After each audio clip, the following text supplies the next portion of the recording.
President Buhari pleads with Nigerians to have more respect for their country as he addresses Nigerian community in China.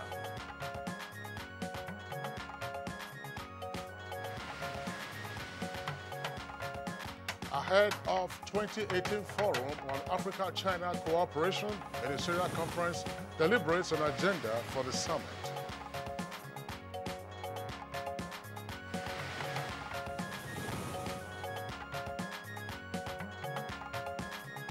Amnesty International Nigeria applauds federal government over speedy trial of suspected Boko Haram terrorists. On Good Morning Nigeria today, we shall take a look at how to revive the leather industry in Nigeria.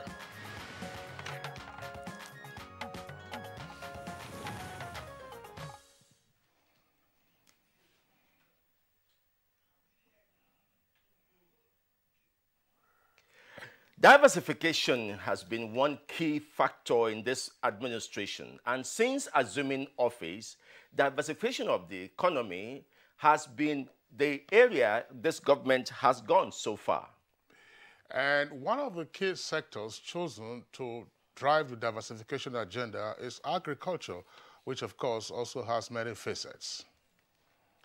Although the nation is achieving successes in this sector, one important component of this sector that is yet to be explored and to enhance the economic growth is the leather industry. Now, experts in the leather industry believe that if properly harnessed, it is capable of generating more than $600 million annually. This is in addition to thousands of job opportunities for the teeming youth and indeed adults. According to reports by Nigerian Economic Summit Group, Nigeria has the largest resources of goat skin and hide skins in Africa, representing 46% and 18% of the total in West Africa and Africa. And now, in spite of this huge potential of the leather industry, why is it that it isn't contributing substantially to the nation's gross domestic product? And what are the factors responsible for the present parlor state, if you like, of the leather industry? Are there requisite policies in place to help develop the industry, and what needs to be done, if any, to ensure that the industry is viable? These are some of the questions we intend to put to our guests as we discuss how to revive the leather industry in Nigeria. This is Good Morning Nigeria. We are broadcasting live as always from our Abuja headquarters studios of the network service of Africa's largest television network, the Nigerian Television Authority. My name is Kingsley Osadolo, and I welcome you to today's edition of the program. And I am Femi Okewo. It's nice to have you join us on Good Morning Nigeria, broadcasting live from the network service of the Nigerian Television Authority in Abuja here, Nigeria's capital city. Now, as always, in the course of the program, we have our complimentary segments, and these will include newspaper review, business, sports, foreign, and entertainment. But before all of that, let's take the highlights of the morning news with other colleague, Kende Lalaye. Hi, Kende. Good morning. Good morning, Kingsley and Femi. Good to see you. President Muhammadu Buhari is pleading with Nigerians to have more respect for their country and resist the craze for greener pastures, saying it is more dignifying and reassuring to remain at home and contribute to national growth and development. At an interactive session with members of the Nigerian community in the People's Republic of China, the president emphasized that with faithful implementation of the change agenda, the future of Nigeria is more brighter and promising. I'm congratulating all of us for being Nigerians. We are not doing badly for our country, and we are very, very grateful to China for her generosity in coming to identify in building our infrastructure, very soft loans, very long time of payment, and very low interest. But we need your understanding and support. Whatever you can contribute back at home by advising your families, to vote for a party. I have no fear about free and fair election. That's what brought me here. Ahead of the 2018 Forum on Africa-China Cooperation meeting holding in Beijing, China, a ministerial conference has been held to deliberate on various issues that will reoccupy heads of state and government from 53 African countries and the leadership of the People's Republic of China for the next 2 days. Foreign desk correspondent Makud Simon Machem in Beijing reports that Nigeria's Foreign Affairs Minister Geoffrey Onyema led Nigeria to the ministerial conference. And Amnesty International Nigeria has commended the federal government over the trial of suspected Boko Haram terrorists, describing the ongoing trial as a good progress for the justice sector. In a statement by the Special Advisor to the Minister of Information and Culture, Segun Adeyemi, the commendation is contained in a letter addressed to the Minister of Justice and Attorney General of the Federation, Mr. Abubakar Malami, by Osai Ojigo, Country Director, Amnesty International Nigeria, a copy of which was made available to the Office of the Minister of Information and Culture. Amnesty International Nigeria said its delegates who were invited to observe the proceeding at the third phase of the trial at Wawa Military Cantonment, Kanji, New Busa, Niger State, from the 8th to the 11th July 2018, were treated with respect and decorum. The Global Rights Campaigner says the current development is indeed a good progress report for the justice sector.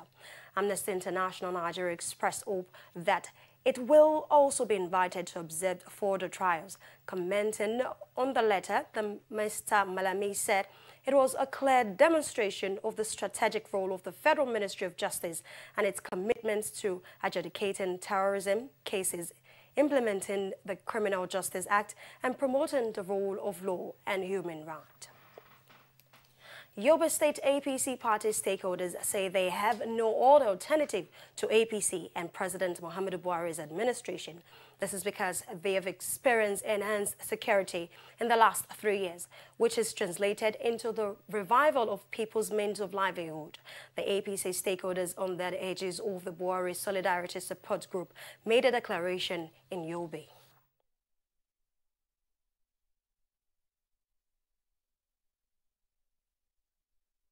Meanwhile, the All Progressives Congress, APC, says it is amused by the interest of the People's Democratic Party, PDP, as shown in the mode of election the APC adopted for the primaries to elect party candidate for the 2019 election. National Publicity Secretary of the party, Yekini Labena, in a statement says it seemed that the PDP, on account of its attack of APC's mode of direct primary, has already considered defeat even before the 2019 election. The statement stressed that the APC is a progressive party and will continue to implement the change agenda promised to Nigerians. Meanwhile, the National Working Committee of the All Progressives Congress, APC, says its attention has also been drawn to an illegal meeting by some members of the party with a view to fault the decision made by the National Working Committee, followed by the National Executive Committee as regards the mode of the party's primary election. The statement says the illegal meeting is an attempt to puncture the sincere effort being made by the Comrade Adams Oshiomhole-led NWC to reposition the party ahead of the 2019 general election.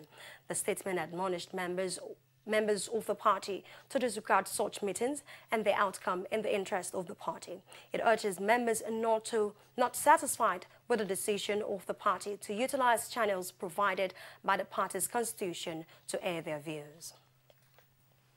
National delegates at the just concluded conference of the People's Redemption Party have ratified the election of the new national chairman of the party, Alhaji Falalu Bello, and other National Working Committee members. The ratification is contained in a communique issued at the end of the party's National Delegates Conference in Kaduna.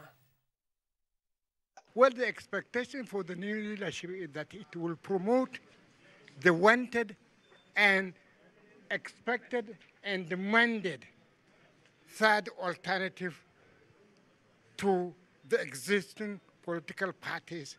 We are going to alliance with a group that believe in what we believe. That's all and no more. And that's the news for now. Good Morning Nigeria continues with Femi and Kingsley after this break. Don't go away. Unemployment, notably youth unemployment, features strongly in our party's manifesto. We intend to attack the problem frontally through revival of agriculture.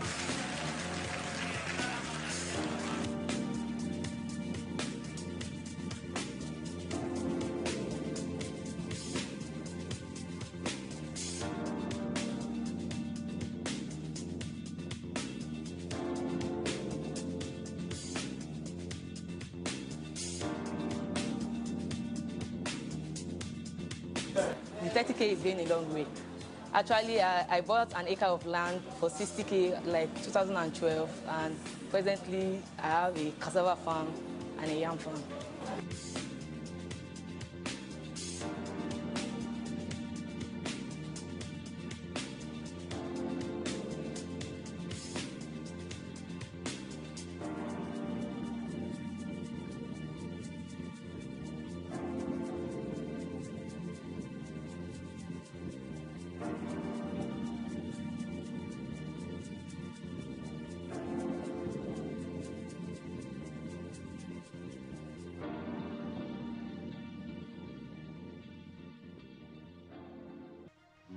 Reorganized, trained, and fully equipped, we are the new improved Nigeria Police Force.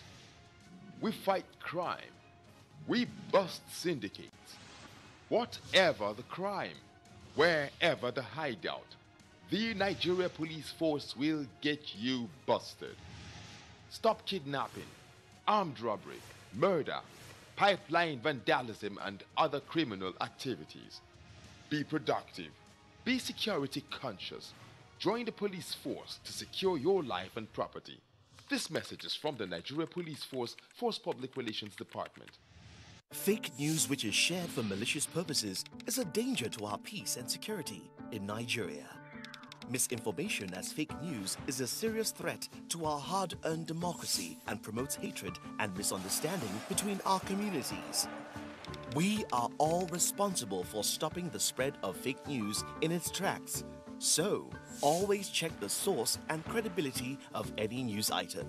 Say no to fake news. This message is brought to you by the Federal Ministry of Information.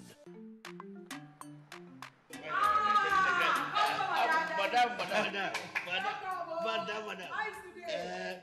Brought us as usual. As usual. You have no problem. For the three put you are welcome, sir. As usual, yeah? I was You take that one. You take that one. You don't understand? We want Nigerian homegrown rice. Finish. You don't have? You don't have? Join the rice revolution today. no other rice that tastes like Nigerian rice. Are you sorry? That's the Nigerian rice we are talking about. Chocolate made in Nigerian rice. Healthy food. I'm going to bring Mrs. Mobu to come to chocolate rice made in Nigeria here. And see how it are made. Correct. And how they are cook it. Correct. Homegrown rice are good for your health. It boosts our economy and give employment to our people. This message is brought to you by the Federal Ministry of Information and Culture. Latest figures from the Ministry of Agriculture indicate that Nigeria is the world's largest producer of cassava and the fourth largest producer of groundnut. It is also the fourth largest producer of cocoa in the world, with an output of 235 metric tons per season. Let's join Joy Uzo for other business developments. The federal government says it is poised to grow Nigeria's non-oil exports from $1.204 billion in 2016 to $8 billion in 2019 and $25 billion by 2025. The executive director, Nigerian Export Promotion Council, Olusegun Awolowo, who disclosed this in an interview with NTA Business News, displayed some finished products from the nation's manufacturing sector that are making waves locally and also gaining international acceptance. This, he noted, is worthy of note as it is in line with the government's economic diversification anchored by increase in non-oil export performance.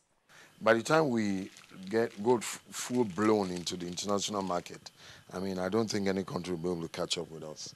They're all SMEs, MSMEs, companies doing all these things. You know, so the packaging is getting better with the labeling, and so it's we are very hopeful.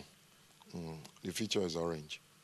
The council also graduated its 4th batch of trainees under its Zero to Export program, which aims to develop and equip new exporters from a zero knowledge to a point of export readiness. They've done justice to what export is all about and what it takes for an exporter to go out there to start exporting. It has been a very, very rewarding experience. 100% ready to start exporting goods from Nigeria, especially foodstuffs like yam, gari, cassava, other things that one can export abroad, like ginger, garlic, and so on. It will change the economy of this country. It will help our youth to prosper in all their businesses. 2015 to date, they have exported over $400 million, both as a cooperative and as individuals. Because the difference is that some people within the cooperative, they have their own funds and they are willing to go into the business. So we capture them together because they are a product of the Zero to Export product. The NEPC made a 1 million naira provision to the cooperative society formed by participants of the graduating batch to serve as a seed capital to enhance their smooth takeoff in export business. That's it on Business News. Many thanks for watching. I am Joy Uzo. Thank you very much, Joy Uzo, for the business package and Good Morning Nigeria. Next for us now, we'll take a look at the front pages of some of today's newspapers.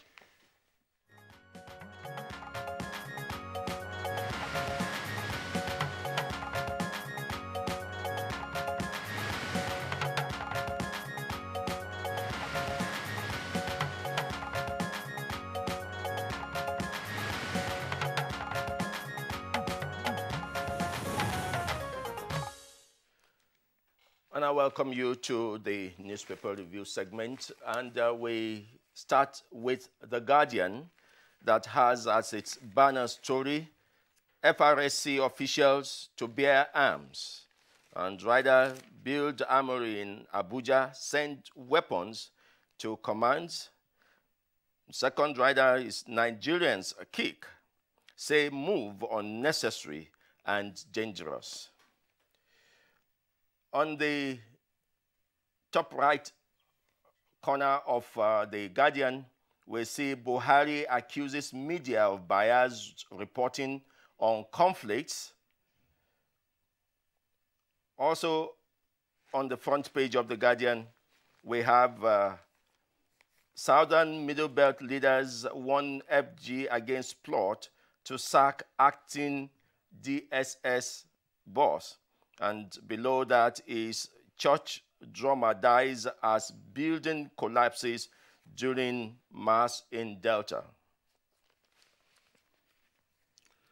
All right, Femi, let me take a look at the Punch newspaper. You have a number of stories on the front page. It's pretty busy, but the paper leads with politics, and it comes with a kicker. Direct primaries. APC state chairman and Oshomole on collision course. Details of the story can be found on page 2. But the front page is also busy with composite photographs of the disaster that occurred in Delta State yesterday. And the headline says, Pandemonium as 100-year-old Delta church collapses. Details of the story can be found on pages 4 and 5. These are some of the photographs. They also show some of the survivors of the unfortunate incident in which one person was reported to have died. Pandemonium as 100-year-old Delta church collapses. Femi, most of our hearts go out to the families of the persons, who either lost their loved one or had their loved ones injured as a result of the incident. I'm only just concerned, though, about the headline that says Pandemonium as 100-year-old Delta church. If you take a look at those bricks, were those bricks in use for the construction of churches in and around the Delta area 100 years ago?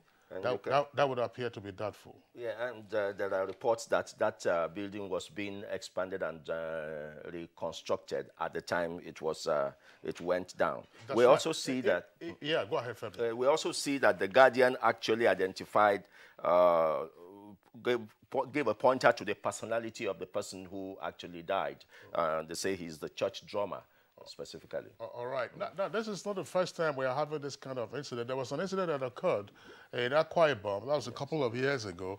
That was a massive construction, and the roof just simply caved in, apparently on account of some engineering malfunction or engineering defects. And there was supposed to have been, because we remember we discussed that topic on Good Morning Nigeria. We brought in the engineers, Koren, of course, Koren members were also with us on that occasion. And there was supposed to have been an inquiry by the Akwa Ibom state government. Now, whether that has been concluded and whether a white paper has been issued and whether appropriate sanctions have also been meted out, nobody knows. But this is what has happened now, and it's unfortunate this took place in Delta. So let's take other headlines from the front page of the Punch newspaper. Above the nameplate of the Punch newspaper, 50 Benue schools destroyed in 8 months. That's according to the Education Board. Details of the stories can be found on page 60.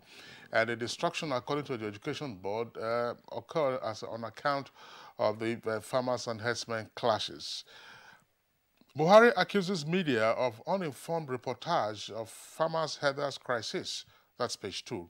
Senators and reps insist that Buhari should sign electoral bill, page 14. And PFAs, that's pension fund administrators, invest 11.36 billion naira in infrastructure, and they're now eyeing airport projects. Investors unwilling to buy stake in power assets. That's according to Discourse, page 35. Femi, this is a swift turnaround. Yeah. Only a few weeks ago, they were saying that, look, they were willing to offload their interests in the power sector. Now they are saying investors are unwilling, so what could be wrong? There's so much confusion about the investment, private investors in the power sector. We thought it was going to push that sector forward, but it keeps going forward and backwards. That's right. All right, let's take some other headlines. Now, the authority, politics is the way they go, and about the preparations for the 2019 general elections, the VP slot, according to the authority, PDP is allocating that to Southwest, and the Southeast lobbies thrown off balance. That's the rider there. And we have down the front page, to the left side of the front page, disquiet in DSS over rumored Daura's recall. We have highlighted that in The Guardian, and this is about the second paper that is focusing on DSS this time. And on the lower part, direct primary tears APC apart as Oshomole threatens governors. We also reported the so-called secret meetings that they say some governors are having. Down the page is, I am not afraid of losing 2019 polls, Buhari. Next to that is, Southeast governors want Akano Ibiam Airport runway rebuilt. The other front page story is, UBA appoints 4 new board members as PBT rises to 58.1 billion naira. And the last story on the front page of the authority, 15 die as gastroenteritis outbreak in Katsina. That's the one we call meningitis. No, Femi, I'm sorry. That's meningitis has to do with the brain. Cerebrospinal meningitis. Yes. Gastroenteritis has to do with the gut. So it's a digestive system. Okay. So that affects. But let's return to the Daily Sun newspaper. Daily Sun, I mean, if you recall, Femi, there were several advisory notices that were issued with regard to the likely locations that will be flooded in the country this year. Yes. We had a disaster in Jibia Dam, that's in Katsina, in several parts of the country as well. Yes. And Daily Sun is reporting this earpiece, which is beside the nameplate. Niger flood, 14 killed in 1 month. And that's according to Nisema. Details of that story can be found on page 44. Now, the lead story of the paper, that's to say the Daily Sun, is still on the turmoil, according to the paper, in APC over primaries and nomination fee. And party ESCO reads riot act to complainants.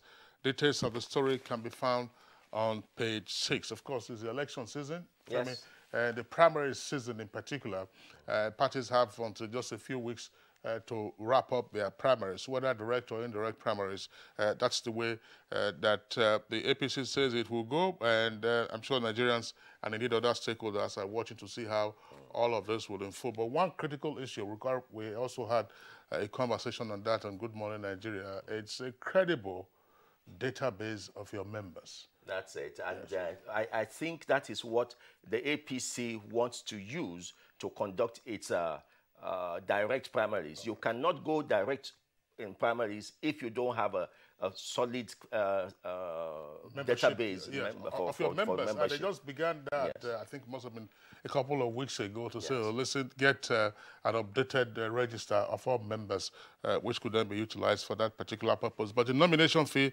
that's another angle. Of course, we have seen the huge amounts that have been pronounced as expression of interest fees for persons who are interested in contesting for various positions, right from the president to a member of the State House of Assembly.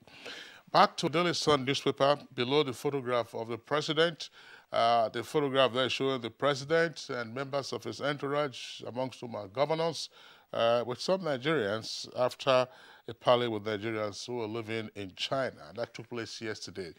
Southeast governors lament state of Enugu Airport runway. Kwerimadu once against muzzling of opposition.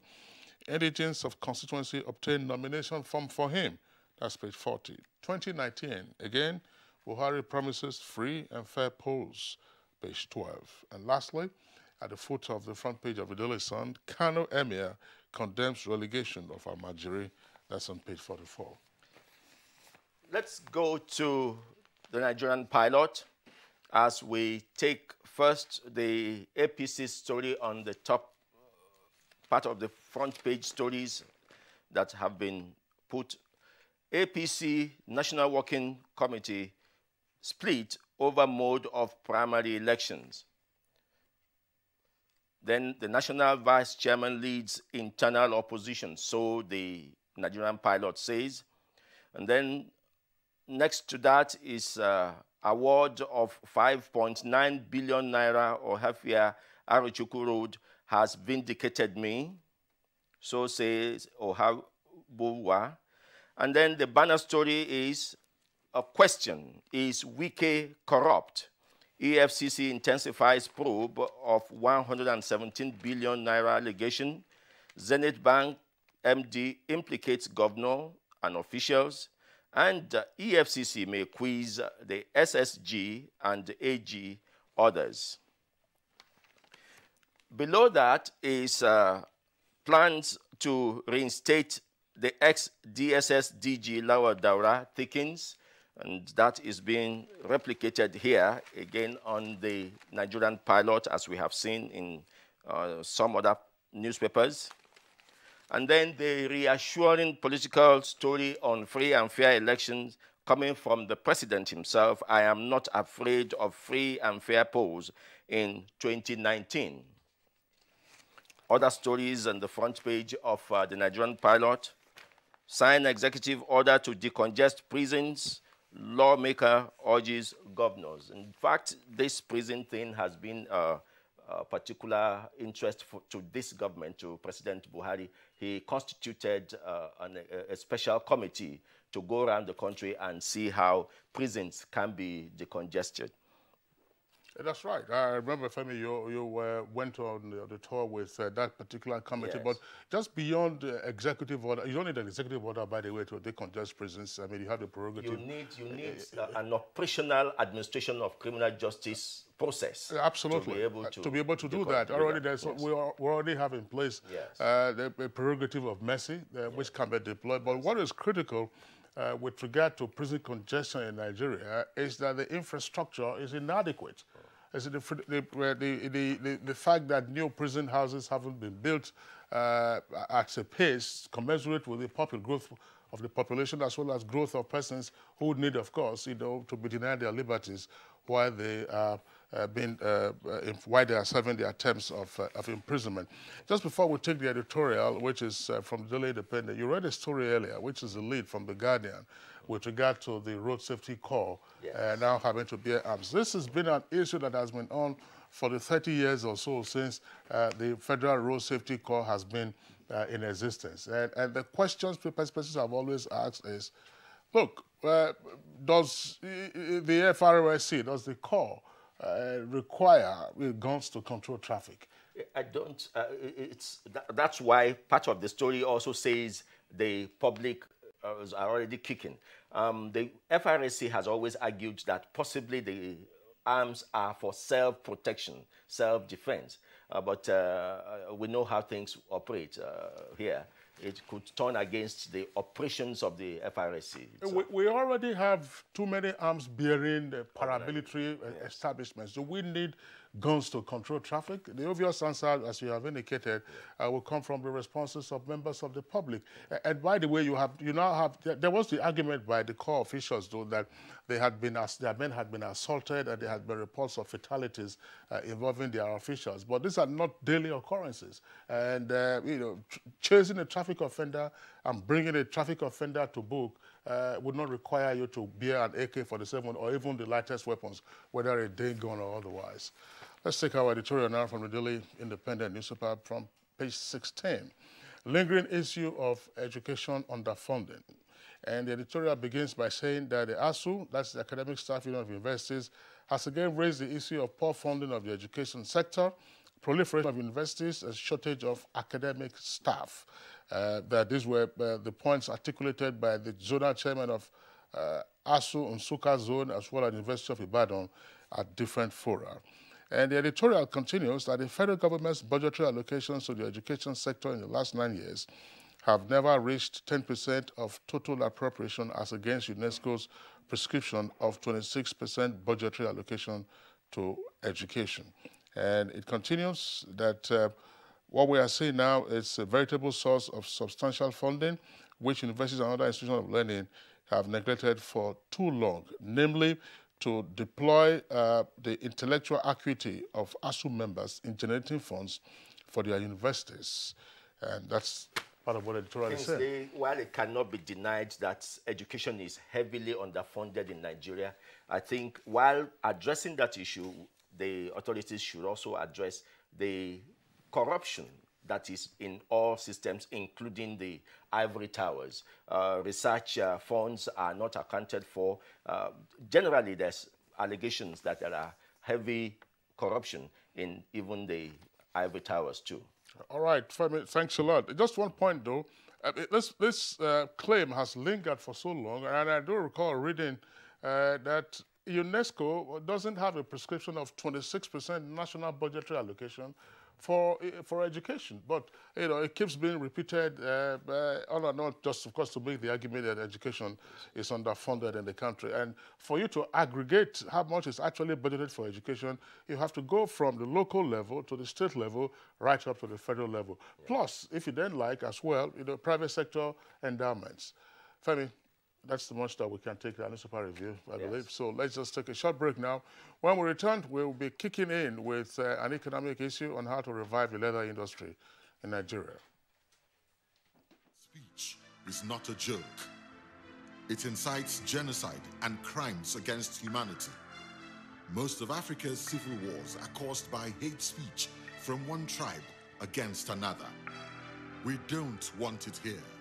The Nigerian government stands firm against hate speech. Under no conditions whatsoever should we tolerate or excuse or justify hate speech or hateful conduct of any kind, especially where such is illegal. There's no doubt that the resurgent push for separatism, as well as the rising cases of ethnic and religious disharmony, are all traceable to the growing phenomenon of hate speech. One nation bound in freedom, peace and unity. Nigeria, one nation, one people. This is a public service announcement brought to you by NTA. These days, People get their news and information from more media sources than ever before. Some of the news and information given are fake, unverified, doctored, and manufactured to create confusion, stir disaffection, and cause disunity. Before you believe or share any news, ask yourself, is this real? Is it from a credible source? Is it verified or verifiable? Fake news is dangerous. Whether you do it for fun or for political gains, real people can get hurt. Fake news, don't create it, don't spread it. This is a public service announcement from NTA.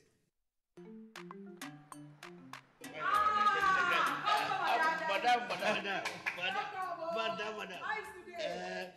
Brought us as usual. As usual. You have no problem. For the three you are welcome, sir. As usual, yeah? I was welcome.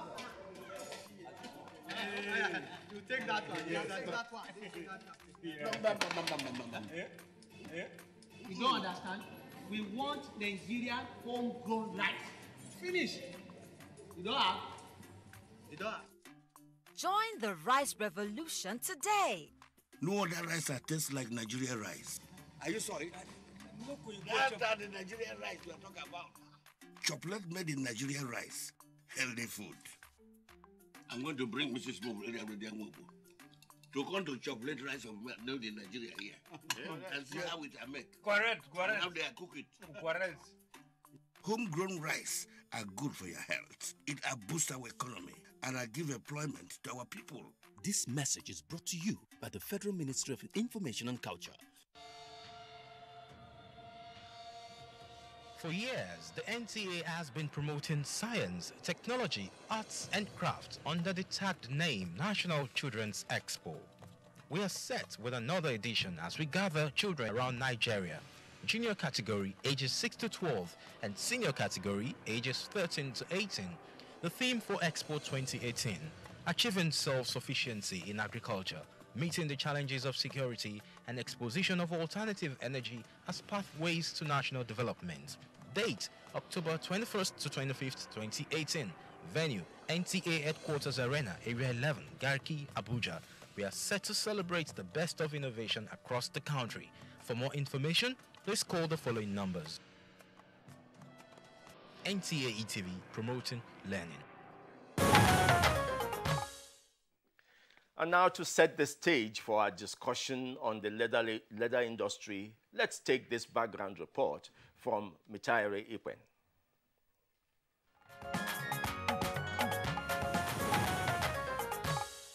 Economic experts agree that the leather industry in Nigeria could spin for the country an estimated revenue of $600 million annually and about 700,000 jobs if fully explored.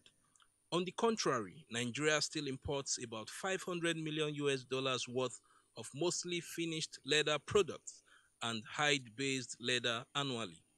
While Nigerian leather is thriving in local production and exportation to parts of Africa and developed countries such as Italy, China, and India, lack of value addition leaves Nigeria lagging behind in the global balance of trade. With Nigeria having one of Africa's largest livestock population and resource for goat skin, representing 46% in West Africa and 18% in Africa, sector players regard the nation's leather industry as strategic to economic diversification and perhaps the next gold mine after oil. However, lingering challenges in the Nigerian leather industry include the quantity and quality of hides and skin produced, poor mechanization for large-scale production of finished leather products, lack of capital for machinery acquisition, decrease in number of industrial tanneries in the country, to mention a few. The absence of a national policy for the leather industry is also seen as a major impediment for its growth. Given the focus of the Buhari administration towards economic diversification and agriculture-led industrialization, what measures are needed to make Nigeria globally competitive in leather production and exportation of finished leather products? When will the Nigerian leather industry embrace the use of cutting-edge technology for value addition and marketing? These will form part of discussions on Good Morning Nigeria.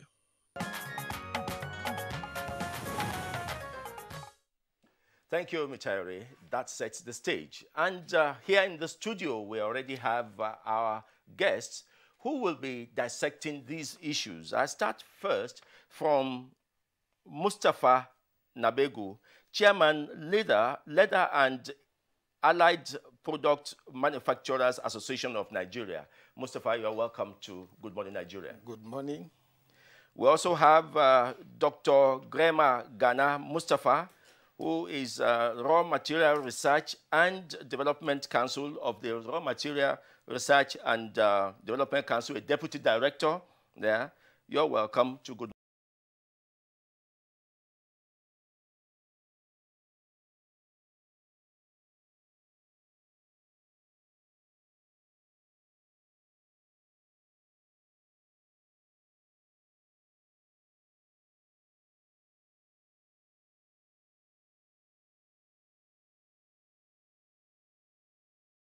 Morning Nigeria.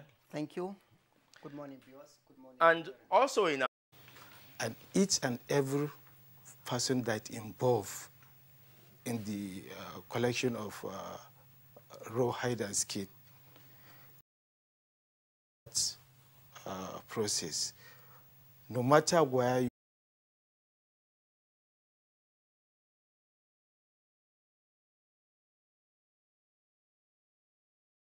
at the moment.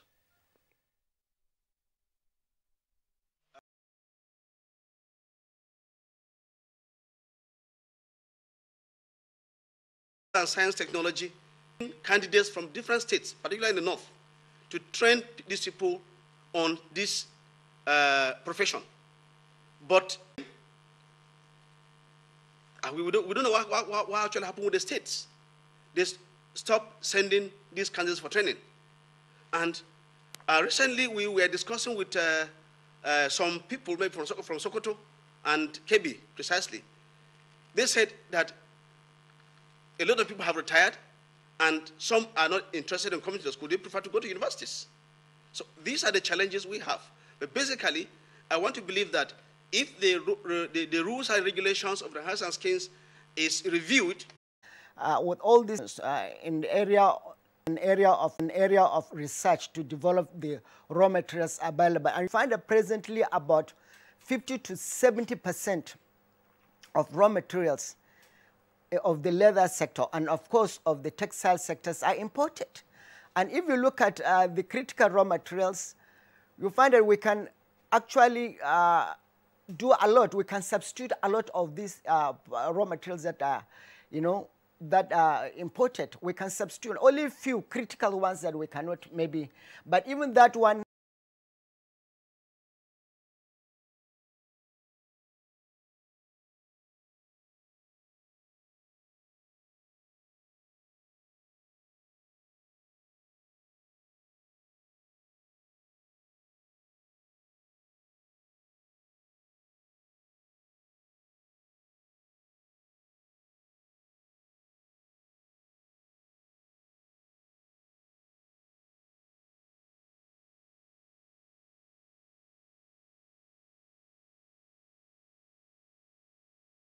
we collaborate with these agencies in a view to find out, to address these issues, particularly the issue of raw material. Our council welcomes proposals from all Nigerians, universities, and any other individuals that have proposals in this area of raw material science and development. They should forward their proposal. They'll be called for interview. When they defend such proposals, the council will sponsor such research. So we welcome any proposal from any quarters in this country, from the universities particularly, research institute, to address these issues. Your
Or institute, your council, Raw Material Research and Development Council, looks at raw materials generally. In other chemicals, that the Industrial Chemical Division handles that aspect. So that's why I mentioned, but we have addressed these issues. And we only sponsor researches that are of industrial-related, we only handle researches that are of industrial base, that will promote the industry. We are not interested, we are not going to sponsor any research that is not related to the industrial development of this country. Of course, Dr. Greba Mustafa, in discussing the revival of the leather industry in Nigeria, we're also talking about reviving comatose industries. So that's the nexus of the question that my colleague asked you and the responses that you have provided.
Materials that are natural and available in Nigeria, and others that are imported. But the major ones are the hide and the skin, and not hide in the skin from the bigger animals. Oil, cocoa is a competing crop, and now recently sesame. So now the last sector is the finished leather goods sector. Finished leather goods sector are what you mentioned, the shoe. Over time, we really process what we produce as leather in Nigeria into finished leather good. And I think that's where the effort should be. Lawyer Kasai, we're coming back to you for those insights. Highness, the value chain from the tanning and then to the finished leather goods like garments, footwear, and talking about footwear,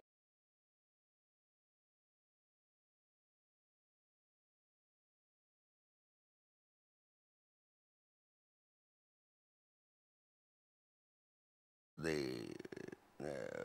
export of leather, there's still a gap, because if we spend about 300 million to import various leather goods, then it means there's a very big gap. And the leather industry in Nigeria, raw materials were provided and they are now gathering dust. So there is the need for us to this dependence of monolithic economy, oil. Look at what the shock that happened in 2015. It has plunged the country into recession, which has never happened for the past 26 years. And leather has the capacity to provide 700,000 jobs in this country. All right, Ambassador Dauda, thank you very much. We will, of course, go over now to our Enugu Network Studios, where we earlier introduced the Comrade Nwaiwu. Comrade Nwaiwu, of course, he has the responsibility, he's chair of the National Union of Chemical, Footwear, Rubber and Leather and Non-Metallic Products Employees. Tell us something, Comrade, about the experience of members of your union. What has been their